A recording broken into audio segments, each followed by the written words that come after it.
ఒకసారి డేట్ ఇవ్వడం, తర్వాత సినిమాను వాయిదా వేయడం ఈ వ్యవహారం చాలా మామూలైపోయింది సినీ పరిశ్రమలో. ఒకప్పుడు సినిమాను వాయిదా వేయడం అంటే నెగెటివ్ సెంటిమెంట్‌గా ఫీలయ్యేవాళ్లు కానీ, కరోనా తర్వాత ఆ ఫీలింగ్ అంతా పక్కకు పోయింది. పెద్ద పెద్ద సినిమాలు కూడా 2, 3 సార్లు వాయిదా పడిపోతున్న నేపథ్యంలో ఏదైనా ఇబ్బంది వస్తే రిలీజ్ పోస్ట్‌పోన్ చేయడానికి ఎవరూ సంకోచించటం లేదు. సెప్టెంబర్ మొదటి వారంలో రావాల్సిన 'మిరాయి' సినిమాను కూడా ఇలాగే మరోసారి వాయిదా వేస్తున్నట్లు తెలుస్తోంది. ఆల్రెడీ ఈ సినిమాకు 2 సార్లు డేట్ మార్చారు. సెప్టెంబర్ 5న ఫిక్స్ అని అనుకుంటుండగా ఈ చిత్రాన్ని వెనక్కి జరుపుతున్నట్లు సమాచారం. ఇది పాన్ ఇండియా స్థాయిలో రిలీజ్ కావలసిన సినిమా. పెద్ద బడ్జెట్ పెట్టారు. కొన్ని రోజుల కిందటి వరకు సెప్టెంబర్ 5కే ఫిక్స్ అనుకున్నారు.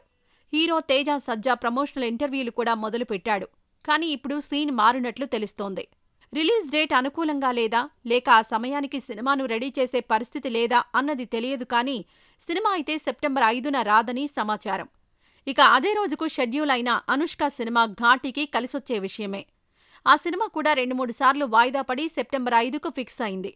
మిరాయి సెప్టెంబర్ 5 మిస్ అయింది అంటే ఇక ఆ నెలలో వచ్చే అవకాశం లేనట్లే. అక్టోబర్లోనే రిలీజ్ చేసే అవకాశం ఉంది. త్వరలోనే మిరాయి వాయిదా గురించి అధికారిక ప్రకటన వస్తుందని భావిస్తున్నారు.